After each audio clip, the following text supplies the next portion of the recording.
उत्तर प्रदेश देश का सबसे बड़ा सियासी सूबा और उत्तर प्रदेश का चुनावी संदेश क्या निकल कर आया है। 2024 लोकसभा चुनाव का परिणाम उत्तर प्रदेश का क्या रहा। सबसे पहले आप ये देखिए, 80 लोकसभा सीटें हैं और इन 80 लोकसभा सीटों में एनडीए के खाते में 36 सीटें ही गई हैं। इंडिया गठबंधन भारी पड़ा है बीजेपी पर, 43 सीटें इंडिया गठबंधन के खाते में गई और एक सीट अन्य ने जीती है। ये अन्य जो है वो नगीना से चंद्रशेखर हैं जिन्होंने यहां जीत दर्ज की है। बीएसपी का खाता भी नहीं खुला है और ऐसे में उत्तर प्रदेश में ये जो बीजेपी को लगा है बड़ा झटका, इस झटका की वजह क्या रही है एक एक कर मैं आपको ये बता देती हूं। आप देखिए, तो राम मंदिर मुद्दा जिसका सहारा बीजेपी को था बड़ा, वो बेअसर साबित हुआ।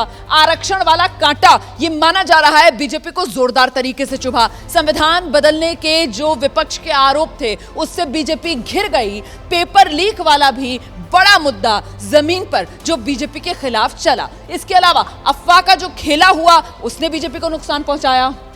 राजपूत वोटर की जो नाराजगी है जिसकी वजह से राजपूत वोटर छिटका पश्चिमी उत्तर प्रदेश में माना गया कि कुछ सीटों पर बीजेपी का समीकरण इसी नाराजगी की वजह से बिगड़ा। मायावती फैक्टर जो है वो ये माना जा रहा है कि बीजेपी के अगेंस्ट चला गया और साथ ही साथ उम्मीदवार दमदार बीजेपी की तरफ से नहीं दिए गए। जितने सांसदों का, सिटिंग एमपीज का बीजेपी को टिकट काटना चाहिए था वो बीजेपी ने किया नहीं और इसी वजह से उत्तर प्रदेश में बीजेपी को लगा है ये बड़ा झटका।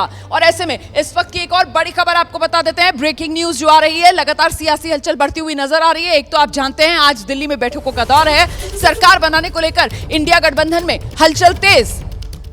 अखिलेश यादव को सौंपी गई है बड़ी जिम्मेदारी। सरकार बनाने को लेकर टीडीपी प्रमुख चंद्रबाबू नायडू से अखिलेश मिलेंगे, ये इस वक्त की बड़ी खबर है। नीतीश कुमार से भी हो सकती है मुलाकात। सरकार बनाने को लेकर इंडिया गठबंधन में हलचल तेज और इसका जिम्मा अखिलेश यादव को। सीधे आपको लेकर चलते हैं, हमारे साथ हमारे सहयोगी वीरेश पांडे इस वक्त मौजूद हैं। जरा जानते हैं वीरेश से, ये बड़ी भूमिका में इंडिया गठबंधन में आते हुए नजर आ रहे हैं अखिलेश यादव। वीरेश,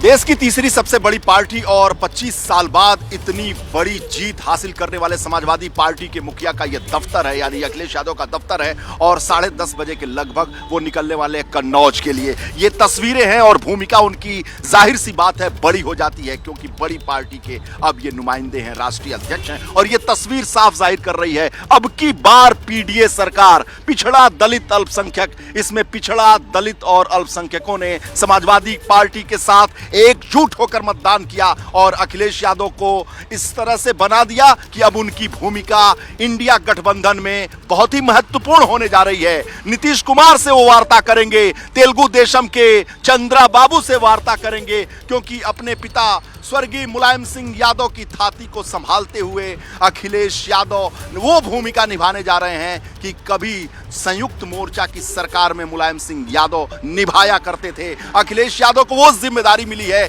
इसलिए अखिलेश यादव पूरी तैयारी के साथ कन्नौज और कन्नौज के बाद दिल्ली की तरफ रवाना हो रहे हैं। और तमाम जानकारी के लिए और आइए जरा जल्दी से अब रिएक्शन लेते हैं। यहाँ स्टूडियो में जो वरिष्ठ पत्रकार हमारे साथ मौजूद हैं, विजय जी, अखिलेश यादव बड़ी भूमिका में, नायडू नीतीश दोनों से बात करेंगे। देखिए, अब जो नतीजे आए हैं उसका एक मैसेज साफ है कि अब सबको साथ लेकर चलने का मौसम आ गया है।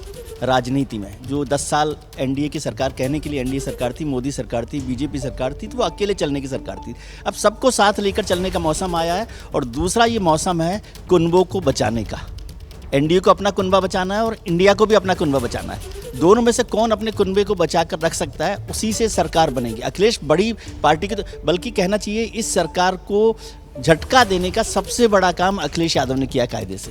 क्योंकि उत्तर प्रदेश में सबसे बड़ा झटका, सबसे बड़ा लॉस बीजेपी को सीटों के लिहाज से अगर कहीं हुआ है तो जाहिर सी बात है वो उत्तर प्रदेश है। और ऐसे में अब आपको दिखाते हैं बीएसपी सुप्रीमो मायावती, एक भी सीट उत्तर प्रदेश में उनके खाते में आई नहीं, शून्य उनका रिजल्ट रहा है। और ऐसे में मायावती की तरफ से अब कहा जा रहा है कि आगे मुसलमानों को सोच समझकर मौका देंगे। बीएसपी का खास अंग रहा है मुस्लिम समाज, बीएसपी को ठीक से समझ नहीं पा रहा है मुस्लिम समाज, ये मायावती की तरफ से कहा गया। लोकसभा चुनाव नतीजों पर मायावती का ये बयान, और जितना इन 3 लाइनों से हम समझ पा रहे हैं अपनी हार का ठीकरा उत्तर प्रदेश के मुस्लिम समाज पर मायावती ने फोड़ दिया है। सर बिल्कुल, जो ये आज का जो बयान है वो यही साबित करता है कि मायावती अब ये अपनी असफलता मुसलमानों पर थोप रही हैं।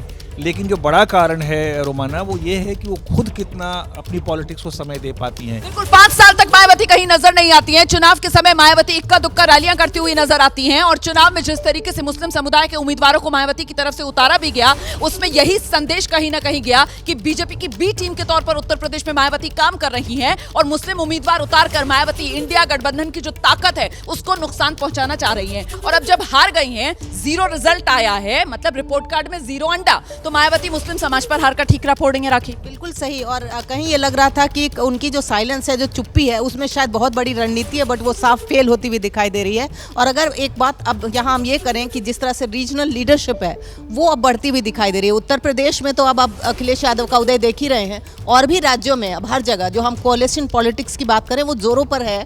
तो उत्तर प्रदेश से ये धुरी जो है वो आगे बढ़ जाएगी रोमाना। और 2 ऐसे नाम देश की राजनीति में उभर कर सामने आए हैं किंग मेकर के तौर पर। एक का नाम नीतीश है, दूसरे का नाम चंद्रबाबू नायडू है, जिनके लिए कहीं ना कहीं सियासी तौर पर ऑब्चुरीज लिखी जा रही थी, लेकिन अब वो 24 चुनाव के बाद देश की सियासत के किंग मेकर। जैसे ही घड़ी का काटा दोपहर 2:30 पे आए, बबीता जी का दिल सास बहू साजिश के लिए मचल जाए। और ये है इनकी बहू, पूरे दिन ऑफिस की टेंशन हो जाए गॉन जब ये करें अपना फेवरेट शो फ्री टाइम पे ऑन। इनकी तरह आप भी देखें अपना फेवरेट शो अपने टाइम पर और डाउनलोड कीजिए एबीपी लाइव ऐप अपने स्मार्ट टीवी पर।